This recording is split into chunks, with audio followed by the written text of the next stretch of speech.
Hey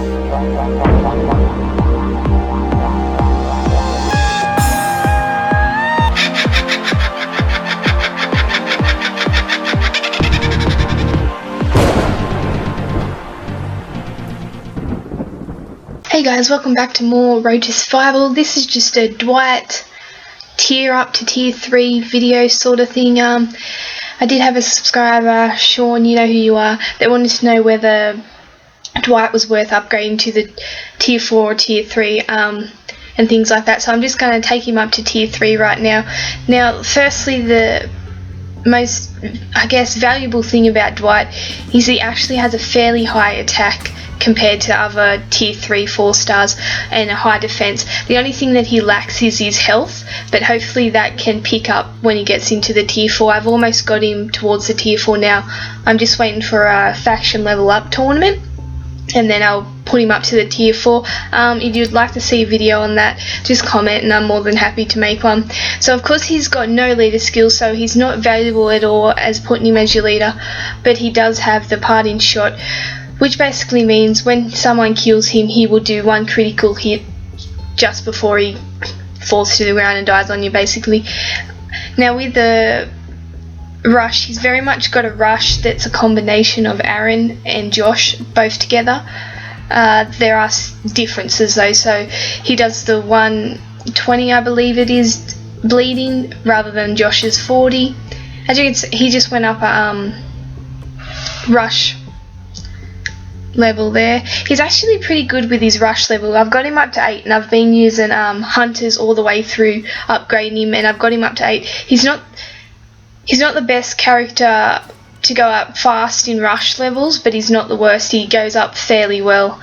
He's at 8 at the moment, only got the 2 left, so he's pretty efficient in the way he goes up his rushes if you are using all them hunters and things like that.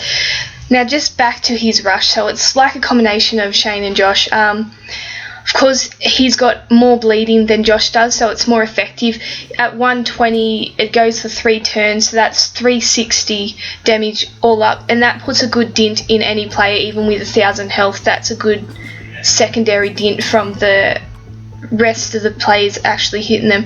And then he has a similar thing to Aaron's rush, where he does this 200% damage, but the only difference is Aaron will hit vertical or horizontal, depends which way you look at it. So he can hit 3 people horizontal, I will call it, so across the front there, where Dwight can only hit the ones in the line, so you're better off hitting the 2 outside lines because you've got the 2 people there. It's all these players with the line attacks like the Andreas and things like that, you always got to hit the outside ones, because if you're hitting the middle ones, you're wasting the true potential of that rush by hitting the middle one. You're wasting it on one player instead of the 2 outside ones where you got the 2 players. So with them sort of attacks, especially Dwight's, you want to make sure you're hitting the outside line, so you're hitting the 2 players instead of the 1. Aaron is a bit different. He will hit the 3 across rather than in the line.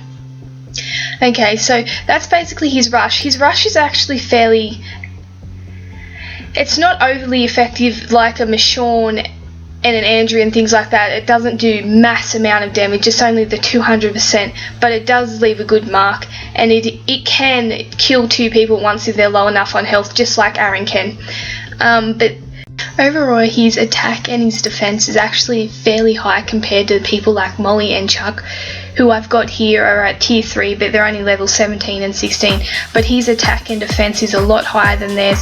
His health lacks a little bit, but it's close enough that you would definitely consider putting him in your team.